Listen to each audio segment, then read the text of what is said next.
Hello and welcome to another episode of the AutoTrader Podcast. My name is Wandile Sishi. And I'm George Mienie. And we have a crazy show today. George, what are we talking about today? Well, I believe we're talking about crime. Crime in general? Crime in general, yeah. Car crime. Yeah, well, car crime is a little bit of crime in general in there as well that we put together. And then whether you've purchased a dud and what to do in terms of a car. Other name for a dud would be a lemon. Mm-hmm. And then the cheapest cars from South African brands. 100%. I think maybe going straight into it, have you ever been involved in a car-related crime scenario? Not really. No, not really. Yeah. I do believe, however, that the hijackers are getting very creative in today's hijacking world. But before that, apparently the Hawks have uncovered some counterfeit parts on Ford. They did. So there was a raid earlier this week. Essentially, the Hawks, if you don't know who the Hawks are, they're basically... So that's the week at the end of November, right? Correct. Yeah. They basically the FBI of South Africa. The FBI. The special police force in South Africa. And they got wind and they were tracking this warehouse for a while because they knew that there's some fishy business going on there. And what they found there was that there was almost R500,000 rand worth of counterfeit Ford parts. Fortunately, it wasn't like, pistons or like engine parts. It was more like accessories and, more cosmetic things. Okay. So at least, is this like fake Nikes and stuff? It's like fake Nikes, but I guess it would be like a fake Wild Track logo and fake keys and stuff like that. Interesting. Yeah. And it's not the first time this happens. I think we spoke about this in a previous show. So this is in a warehouse in Cape Town in Brockenfell. In plain sight. I mean, Brockenfell's a pretty built up area. So it was in plain sight in terms of how it was packaged. I saw a photo of the packaging, and I'm sure the producer will be able to put it on the screen. But it looked like, real authentic parts. But when the Hawks came in, they kind of were watching and tracking the activity, and they knew that, this package here or this shipment here was counterfeit. Yeah. Interesting. I suppose what they would have done is tracked it from the port somehow, known that it's counterfeit, but wanting to find out where it ends up. So that would be the kind of monitoring bit I would assume they would have been doing, because it wouldn't have been just walking into the warehouse knowing that it's counterfeit. Yeah. It's probably been tracked or being monitored from when it lands on the shores. 100%. Also, another thing as part of this, when you look at the photos, you'll see that it's the tape that's been faked. It's this is called the pallets where they sit on. It's counterfeit as well. The entire thing looks very authentic, very real, but it's fake. So this is an operation that knows what they're doing. They've been doing it for certain years. And they've been able to kind of... So there must be some little flaws in the actual product, its pallets, and there must be flaws that give it away. Yeah. Or tracking number, or, they probably even worked with Ford to be like, are you guys expecting a shipment at this point? What's the tracking number? That sort of thing. But it's happening, and it's just good to know that, the Hawks and the police are actively stopping these things, because who knows what the impact is on the market. Huh. Yeah. So...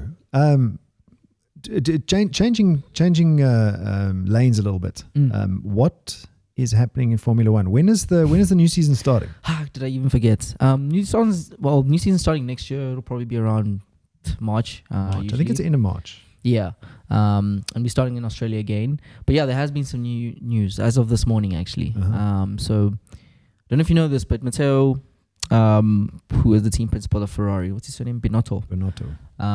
He's been having some issues this year. We've spoken about his leadership style and some of the decisions he's made this year. Well, they can't get their strategy right. Yeah. But he has officially resigned as of this morning. So Ferrari should be expecting a new team principal. There's been wind that they've even approached Christian Horner from Red Bull. But we'll see who comes and takes over there. That would be interesting. To have Christian Horner there. Yeah. That would be very interesting. Christian will take everything from Red Bull, because that's what he does. Whenever he changes things, he takes his entire team. And where was Christian Horner before? He was actually at Red Bull the whole time, but he's just been moving up the ranks. But Yeah. whenever he kind of moves up, he takes his people with him. Yeah, I know. I mean, you move up the ranks, take people with you. It's a bit more difficult to take people with you to another team. Yeah, for sure. So, but that would be a very interesting change. Then I would stick with Ferrari. 100%. Yeah. Then we'll see something interesting. Yeah. So, yeah, I've been thinking about defecting for a few weeks. Yeah, we've been trying to reel you in as much as we can. Let's see what happens. I think it's something that we need in the grid, just not for Ferrari, but as fans of the sport. I think the team needs to be playing with the rest of the boys and girls. Well, I mean, I think they've got a capable car. They just don't work together as a team very nicely. Yeah. There are some reports that the Ferrari car was actually detuned by about 40%. 40%. Not 40%, 40 horsepower, I think it was. 40%. So they could have gone double this fast. Yeah, it's kind of deal. I think it was Raina, our producer, was actually telling me this. With the results of trying to, kind of fix the reliability issues that Ferrari's had all year. So they detuned it slightly to not to blow up. Yeah. Exactly. So if that's the case, if that's the case, then we should anticipate a much faster Ferrari next year if they get everything right. And they get their strategy right. Yeah, and the right people. Let's talk about hijacking. So I believe there's been a massive increase in number of hijacks in the last quarter in South Africa. Yeah, so it keeps growing up and up and up. To be fair, the last time this was kind of done, lockdown was closing or becoming a lot more like how it is today. So the numbers are higher, but I just want to contextualize that just so everyone has a full picture. But the reports are pretty high. Around 6,149 cars were hijacked over the period of July and September, which is an insane amount of cars. July, August, and September. Yes, correct. Wow, that's what, like 68 cars a day. 68 cars a day. Yeah. Does that make it better? I don't know. What do you think? I'm not so sure that that's a proper hijacker. They don't use spanners. Not in South Africa. They're a lot more technologically advanced, I think, in South Africa. Yeah. And they don't use balaclavas, I don't think. So 68 cars a day from July to September. That's a lot of cars per day, 6,000. And up from how many cars per day in the quarter before? So the quarter before was 4,173. So we're looking at around a 23% increase in hijacking activity or cars being hijacked. But I think one of the more... So that's up from 55 cars a day to 68 cars a day. Yeah. Year on year up to September. Yes. So there's only a 3-month period. Yeah, no, fine, but it's representative. Yeah. So last year up to September, that's 2021 to 2022 up to September, the 3 months compared is 55 cars a day to 68 cars a day. That's a 23% increase. That's big. It is huge. If you had to split it up between regions, Gauteng is still, obviously, and that's been 77% increase. So Gauteng's got a bigger increase, a much bigger problem in this. So, I think if you in Gauteng, closer to the borders, right? Yeah, just be careful because, it's happening at much faster rates than. So how are they perpetrating these hijackings? What are they doing? You're walking into the mall, yada yada yada. A guy walks to you or a woman, and he's like, "Hey, aren't you the person in?" They'll say the make model of your car, as well as the color, and they'll be like, "Oh, I just parked next to you, and I just accidentally slammed your door or whatever. Let's go check it out." So you go follow them, and when you get to your car, there's a whole gang there, and essentially they get you in your car and they just wipe your phone. In terms of they make you log into your banking app, they just wipe your phone. They don't take the car. They wipe your phone, and then sometimes they take cars, sometimes they don't. What do you mean wipe your phone? They go to your banking app and wipe it clean. They mean they steal your money. They steal your money. Let me use English. They steal your money. Wipe your phone. They steal your money off your banking app on your phone. Yes. My goodness. Yeah. So they're getting sneakier with these ploys. But the one that the SAPS has kind of spotlighted now and a tracking service is drive-thrus. It happened to one of my friends. I was saying earlier. As in KFC, McDonald's, Burger King. 100%. You're there trying to get a burger, and guys come with guns and they say, "Thank you, please." Just hold on a second. So you're at a drive-thru, right? Yeah. unless you're at the front of that queue busy paying or collecting your food, should I say, not paying. Yeah. There's cars in front of you, and usually you can't get over the curb. So how are they taking your car at a drive-through? I would imagine that they have a team. So there's a guy in front, maybe, like a car in front of you, which is part of this thing. Part of the thing. And then they wait for their moment. And a car behind you, so you're blocked in. So they can really take their time completely in kind of getting you out the car and speeding off when they're ready to. Oh, wow. So this has been increasing. It's and I think drive-thrus are now just not just for hijackings, just period. You're not paying attention. You're hungry, and you're just looking forward to your next meal. And people come. Are they picking on hungry people? Is that what you're saying? Don't be hungry. Don't get hungry. You're more vulnerable when you're hungry. Oh my goodness, no. Look at the stats. Don't get hungry, you'll get hijacked. don't get hungry. You want to protect yourself from crime. But they're not only stealing the car in the drive-thrus, though. I believe they're stealing phones and stealing your valuables. And now even people. Not in the drive-thru, the hijackers right now. They're also stealing people. So one of the stats that came out of this research is you have a much higher, I think it's 2 times more chance of being kidnapped during a hijacking than the second most kidnapping related crime. So you shared these numbers with me before the show, which is there have been 3,648 kidnapping cases in the country up to the quarter ending September, right? Mm-hmm. Of that, 1,408 cases were kidnapping in a hijacking. Yes. Okay, so that's 39% of the cases of kidnapping being hijacking related, right? Mm-hmm. But I think what's scarier is if you take the 1,408 kidnapping cases into the 6,149 hijacking cases, that is a 23%. 23% of all hijacking cases involve a kidnapping as well. Yep. So you have a 23% chance of actually getting kidnapped in a hijacking. Yes. They're not going to just chuck you out the car. So why are they doing this? Why are they kidnapping people during a hijacking? Well, I think I'm going to put my mind in the criminal's thought process here. I would assume for a few things. One, you can't report the crime at that point. Well, I suppose, if they've got you, you're not going to be reporting the crime for a while. They can also do more things than just steal your car. They can wipe. They can steal your money out your phone. They can steal your money out your phone as well. And essentially, it just buys them time to really maximize the potential of this crime unfolding.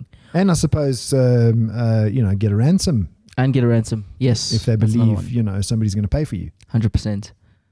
So just be careful. Just be careful. Is there a way of mitigating? Do you have any tips for people to mitigate a hijacking? Yeah. So, defensive driving. We've spoken about defensive driving a lot in the past. Mm. And defensive driving also saves you fuel. Mm. Because how do you defensively drive? You anticipate a traffic light. You anticipate the traffic. Race up behind somebody. The other thing is stop being on your phone. Mm. Mm. I can't tell you how many people in the traffic I see. I was on the freeway the other day, on the way to the office, as a matter of fact, on the highway. Yeah. And I was, middle lane. This guy was in the left lane, and I was creeping up towards, the side of his car, going slightly faster than him. He must have been doing, 100, 110. I was doing 120. So I was going to pass him relatively, and he drifted into my lane. Mm. So I hooted, and now I don't want to drift into the other lane because I don't know if there's a car there. So exactly, I quickly had a look, put on the brakes a bit. As I hooted, and then he went back into his lane. And as I passed him, guess what? He's on his phone. He's on his flipping phone. Yeah. Yeah. How old is this person? This lovely human, yeah. Oh, he's a middle-aged man. Okay. Can't say, how old he really was. But he was on his phone. And I was like, okay, so I just hooted at you. You just pulled back into your lane and you're still on your phone. Yeah. Yeah, crazy. And what I find people doing is, like when you look into the car, they've got their hands on the steering wheel with the phone on top of the steering wheel like this, which, just stay off your phone.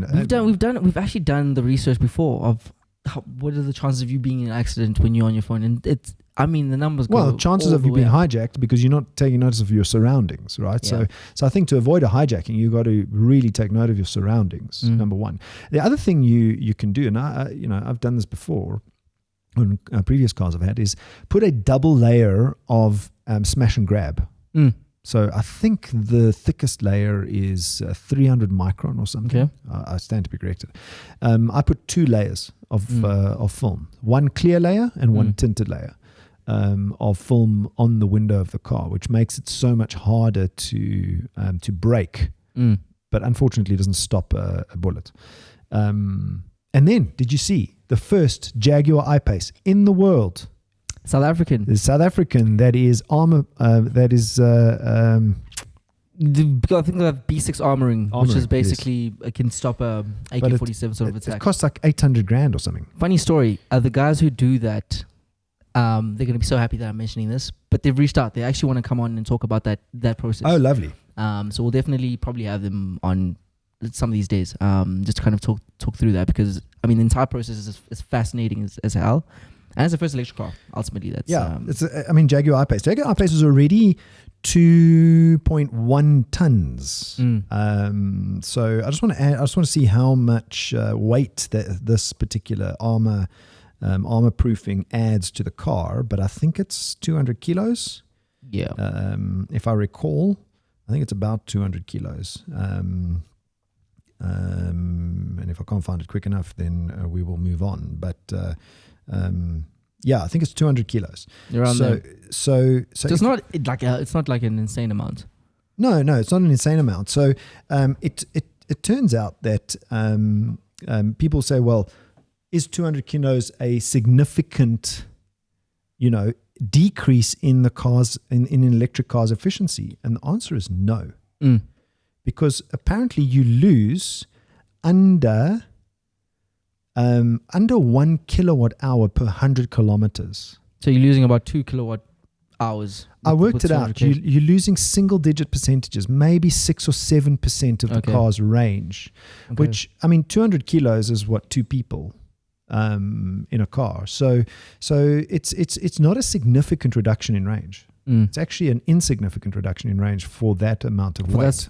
Plus, if you weigh that with the the protection that you get, I think it's worth it.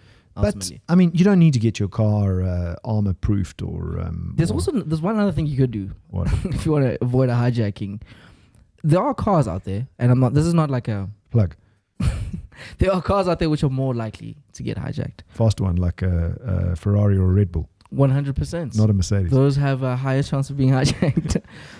So consider that also when you're buying your next car, when you search on AutoTrader for your next car, because they do have targets, these hijackers.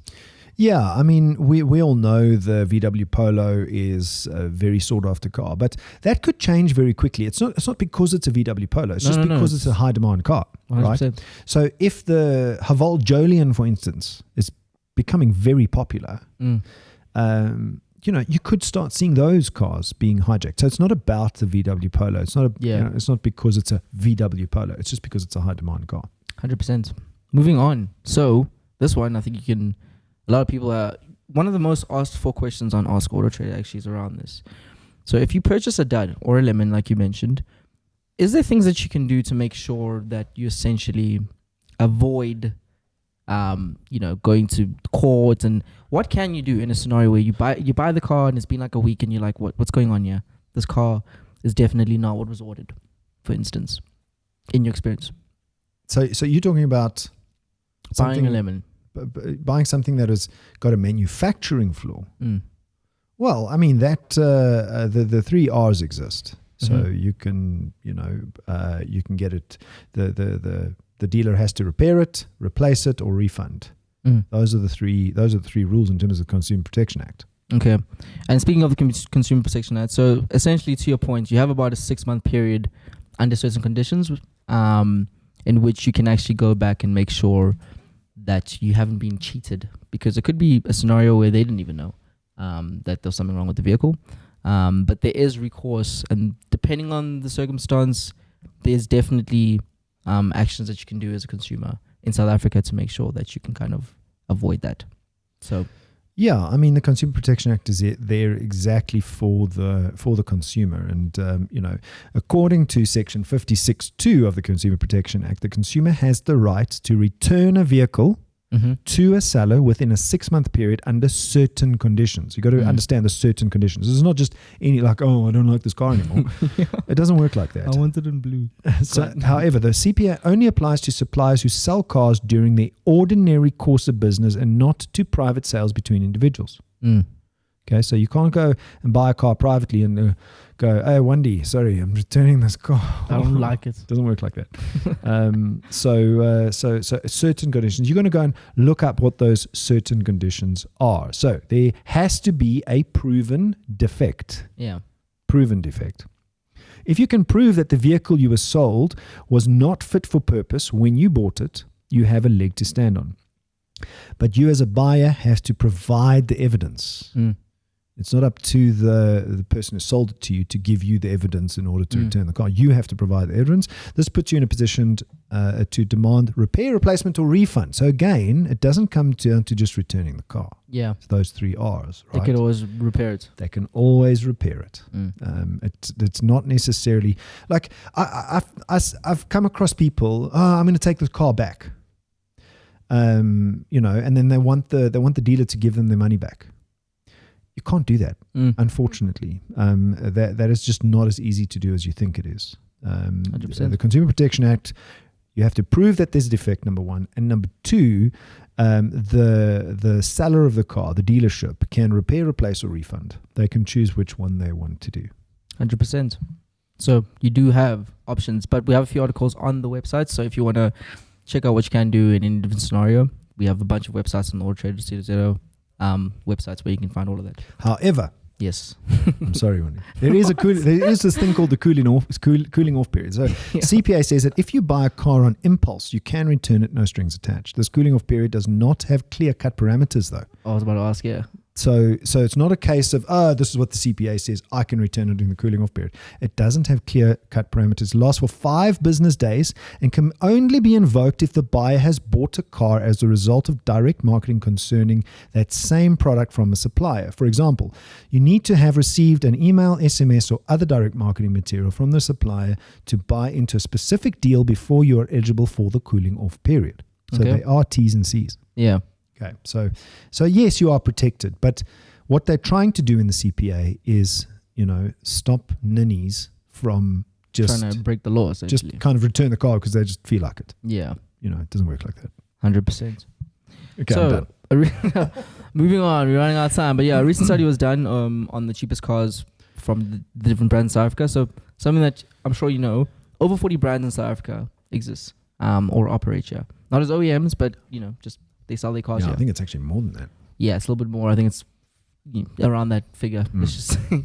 And the cheapest one that has come out of the list is now the Suzuki. It's the Espresso. It's the Espresso, yes. Okay. And it comes in around 159,000 rand. And I know for a long time that used to belong to the Renault Kwid. But there's a new cheapest car in South Africa. Yeah. So if you are looking for something a little bit more affordable, definitely consider it. Yeah. So what's the cheapest car in South Africa now? The Suzuki Espresso 1 litre GL specifically. Okay. I found it.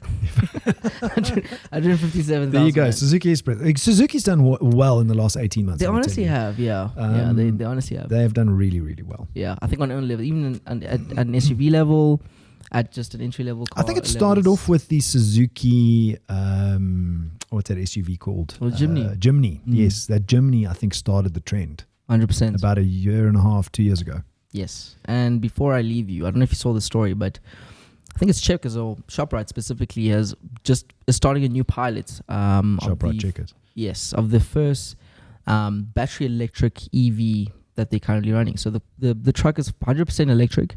I think it has a range of about 350, and they're trying to see if it's profitable for them to start making the change and making their fleet. electric. Good on Checkers. I mean, the fact that they've listen to me.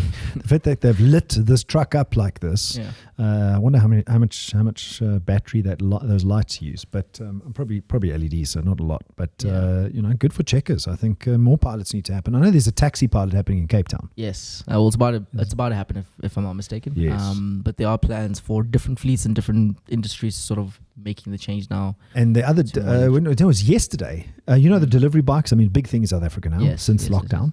Yes. So I saw a 3-wheeler, full electric delivery bike. Oh, nice. Yeah, nice. So it's starting to happen. I know in Africa it's a big thing, and India as well. They've kind of made that, they started there. But it seems like, the rest of the country is catching up to the EV future and the future of mobility. So it's good to see. Mm-hmm. And that's pretty much all the time we have for. Thank you so much for the show, George. Thanks, see you guys next week. Yes. Go Norris. Every week it's a new person.